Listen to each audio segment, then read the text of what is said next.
దేవునికి స్తోత్రం. హల్లెలూయా. ఒక సంవత్సరం ప్రణాళికతో అనుదిన బైబిల్ పఠనం. ఈరోజు 2 ఫిబ్రవరి 2025. ఈరోజు కొరకు సిద్ధపరచబడిన బైబిల్ వాక్య భాగాలు నిర్గమకాండము 29, 30 అధ్యాయాలు మరియు కొత్త నిబంధన మత్తయి సువార్త 22వ అధ్యాయము 1 నుండి 22 వచనాలు. మొదటిగా నిర్గమకాండము 29వ అధ్యాయం. వారు నాకు యాజకులగునట్లు వారిని ప్రతిష్ఠించుటకు నీవు వారికి చేయవలసిన కార్యమేదనగా, ఒక కోడెదూడను, కళంకం లేని 2 పొట్టేళ్లను, పొంగని రొట్టెను, పొంగనివై నూనెతో కలిసిన భక్ష్యములను, పొంగనివై నూనె పూసిన పల్చని అప్పడములను తీసుకొనుము. గోధుమ పిండితో వాటిని చేసి ఒక గంపలో వాటిని పెట్టి, ఆ గంపను, ఆ కోడెను, ఆ 2 పొట్టేళ్లను తీసుకుని రావాలను. మరియు నీవు అహరోనును అతని కుమారులను ప్రత్యక్షపు గుడారం యొక్క ద్వారం దగ్గరకు తీసుకుని వచ్చి నీళ్లతో వారికి స్నానం చేయించి, ఆ వస్త్రములను తీసుకుని చొక్కాయిని, ఏఫోదు నిలువుటంగిని, ఏఫోదును పతకమును అహరోనుకు ధరింపచేసి, ఏఫోదు విచిత్రమైన నడికట్టును అతనికి కట్టి, అతని తల మీద పాగాను పెట్టి, ఆ పాగా మీద పరిశుద్ధ కిరీటం ఉంచి, అభిషేక తైలమును తీసుకొని అతని తల మీద పోసి అతన్ని అభిషేకింపవలను. మరియు నీవు అతని కుమారులను సమీపింపచేసి వారికి చొక్కాయిలను తొడిగింపవలను. అహరోనుకును అతని కుమారులకును దట్టిని కట్టి వారికి కులాయిలను వేయింపవలను. నిత్యమైన కట్టడను బట్టి యాజకత్వం వారికగును. అహరోనును అతని కుమారులను అలాగున ప్రతిష్ఠింపవలను. మరియు నీవు ప్రత్యక్షపు గుడారం ఎదుటికి ఆ కోడెను తెప్పింపవలను. అహరోనును అతని కుమారులను కోడె తల మీద తమ చేతులనుంచగా ప్రత్యక్షపు గుడారం యొక్క ద్వారమునొద్ద యెహోవా సన్నిధిని ఆ కోడెను వధింపవలెను. ఆ కోడె రక్తములో కొంచెం తీసుకుని నీవు రేలుతో బలిపీఠము కొమ్ముల మీద చెమరి ఆ రక్తశేషమంతయు బలిపీఠపుటడుగున పోయవలను. మరియు ఆంత్రములను కప్పుకొను క్రొవ్వంతటిని, కాలేజము మీది వపను, 2 మూత్రగ్రంథులను, వాటి మీది క్రొవ్వును నీవు తీసి బలిపీఠము మీద దహింపవలను. ఆ కోడె మాంసమును, దాని చర్మమును, దాని పేడను పాలెమునకు వెలుపల అగ్నితో కాల్చవలను. అది పాప పరిహారార్థమైన బలి. నీవు ఆ పొట్టేళ్లలో ఒకదాన్ని తీసుకొనవలెను. అహరోనును అతని కుమారులను ఆ పొట్టేలు తల మీద తమ చేతులుంచగా నీవు ఆ పొట్టేలును వధించి దాని రక్తము తీసి బలిపీఠము చుట్టూ దాన్ని ప్రోక్షింపవలెను. అంతట నీవు ఆ పొట్టేలును, దాని అవయవములను దేనికి అది విడదీసి దాని ఆంత్రములను, దాని కాళ్ళను కడిగి దాని అవయవములతోనూ తలతోనూ చేర్చి బలిపీఠము మీద ఆ పొట్టేలంతయు దహింపవలెను. అది యెహోవాకు దహన బలి, యెహోవాకు ఇంపైన సువాసన గల హోమము. మరియు నీవు 2వ పొట్టేలును తీసుకొనవలెను. అహరోనును అతని కుమారులను ఆ పొట్టేలు తల మీద తమ చేతులుంచగా ఆ పొట్టేలును వధించి దాని రక్తములో కొంచెం తీసి అహరోను కుడి చెవి కొన మీదను, అతని కుమారుల కుడి చెవుల కొన మీదను, వారి కుడి చేతి బొటనవేళ్ల మీదను, వారి కుడి కాలి బొటనవేళ్ల మీదను చెమరి బలిపీఠం మీద చుట్టూ ఆ రక్తమును ప్రోక్షింపవలెను.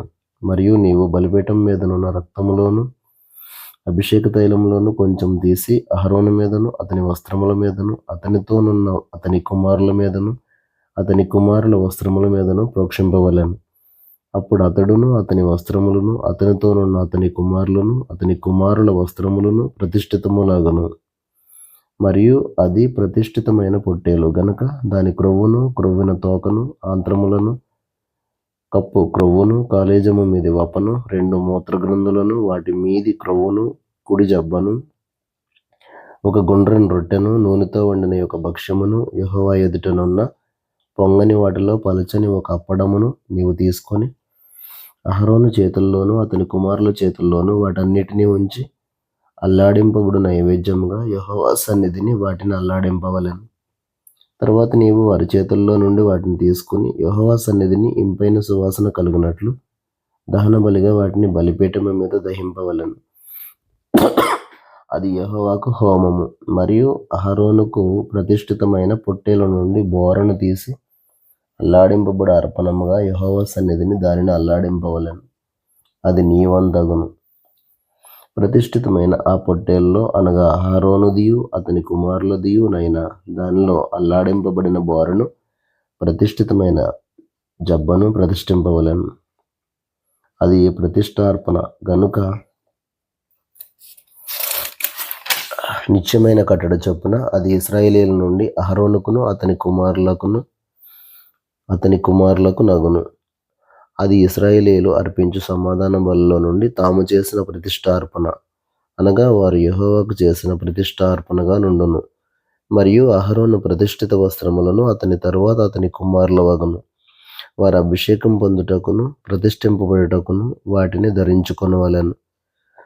అతని కుమారులలో నెవడు అతనికి ప్రతిగా యాజకుడగునో అతడు పరిశుద్ధ స్థలములో సేవ చేయుటకు ప్రత్యక్షపు గుడారంలోనికి వెళ్ళినప్పుడు 7 దినములు వాటిని వేసుకొనవలెను.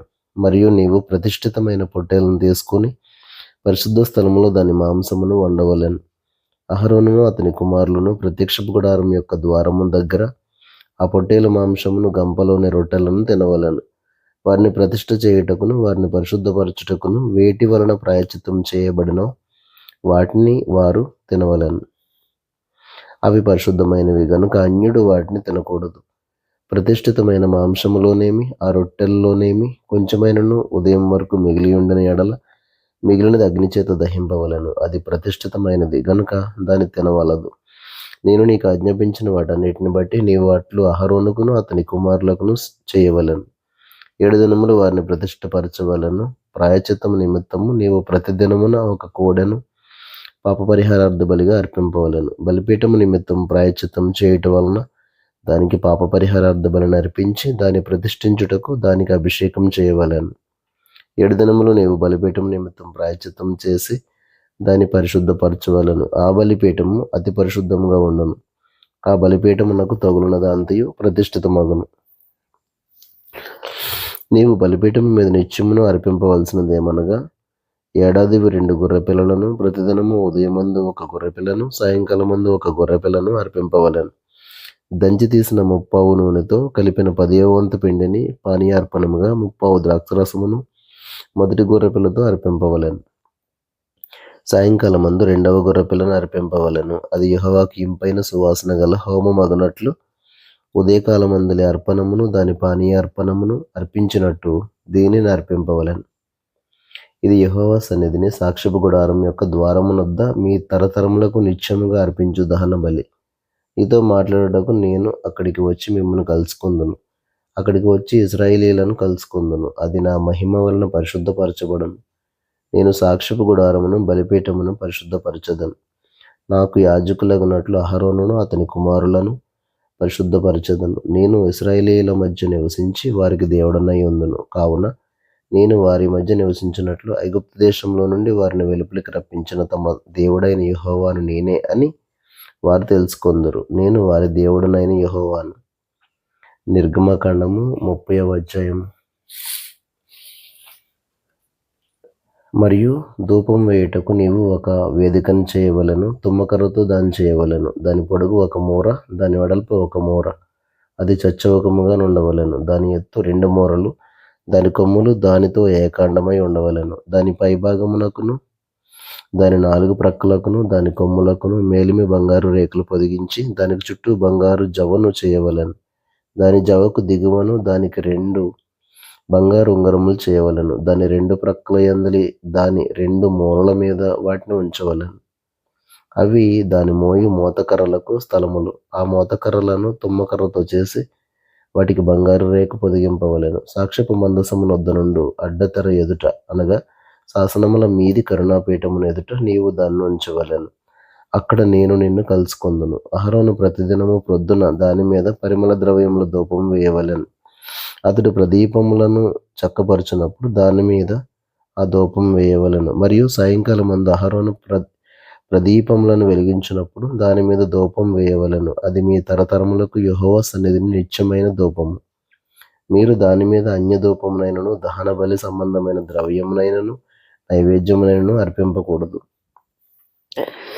పానీయమునైనను దాని మీద పోయకూడదు. మరియు అహరోను సంవత్సరమునకు ఒకసారి ప్రాయశ్చిత్తార్థమైన పాప పరిహారార్థ బలి రక్తము వలన దాని కొమ్ముల నిమిత్తం ప్రాయశ్చిత్తం చేయవలెను. మీ తరతరములకు సంవత్సరమునకు ఒకసారి అతడు దాని నిమిత్తము ప్రాయశ్చిత్తం చేయవలెను. అది యెహోవాకు అతి పరిశుద్ధమైనది. మరియు యెహోవా మోషేతో ఇట్లనెను, నీవు ఇశ్రాయేలీయులను లెక్కింపవలెను. వారు లెక్కింపబడు వేళకు ప్రతివాడు యెహోవాకు తన ప్రాణ పరిక్రయ ధనము నిచ్చుకొనవలెను.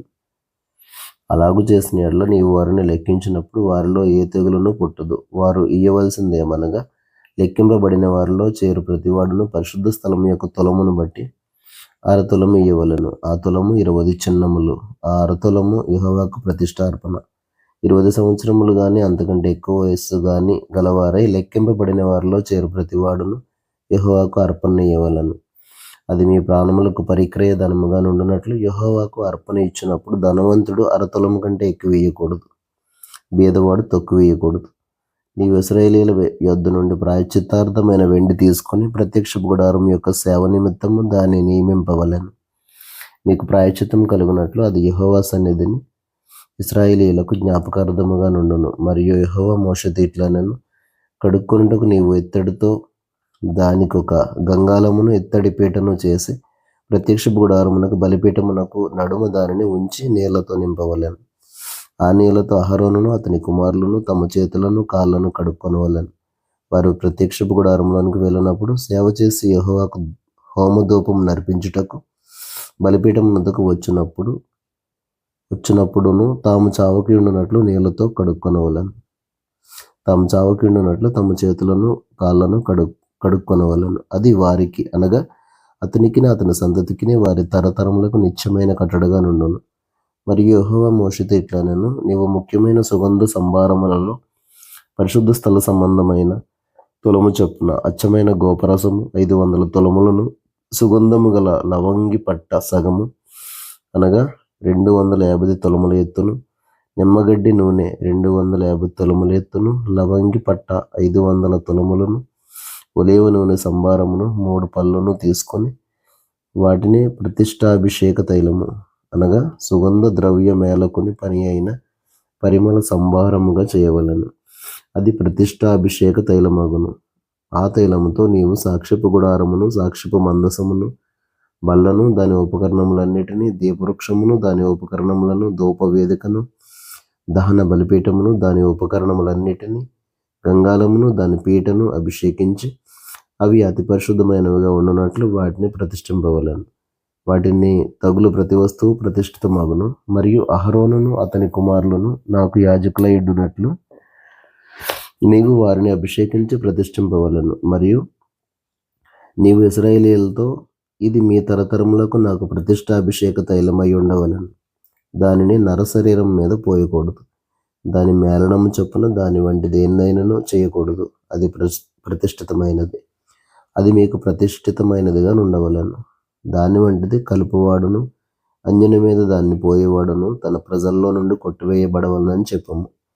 మరి యెహోవా మోషేతో ఇట్లనెను, నీవు పరిమళ ద్రవ్యములను అనగా జటామాంసి, గోపి, చందనము, గంధపు చెక్క అను ఈ పరిమళ ద్రవ్యములను స్వచ్ఛమైన సాంబ్రాణిని సమభాగములుగా తీసుకుని వాటితో ధూప ద్రవ్యమును చేయవలెను. అది సుగంధ ద్రవ్య మేలకుని పని చొప్పున కలపబడి ఉప్పు గలదియు స్వచ్ఛమైనదియు పరిశుద్ధమైనదియు నైన సుగంధ ధూప సంభారము. దానిలో కొంచెం పొడి చేసి నేను నిన్ను కలుసుకుని ప్రత్యక్ష గుడారంలోని సాక్ష్యపు మందసము ఎదుట దాన్ని ఉంచవలెను. అది మీకు అతి పరిశుద్ధముగా ఉండవలెను. నీవు చేయవలసిన ఆ ధూప ద్రవ్యమును దాని మేళనము చొప్పున మీ నిమిత్తము మీరు చేసుకొనకూడదు. అది యెహోవాకు ప్రతిష్ఠితమైనదిగా ఎంచవలెను.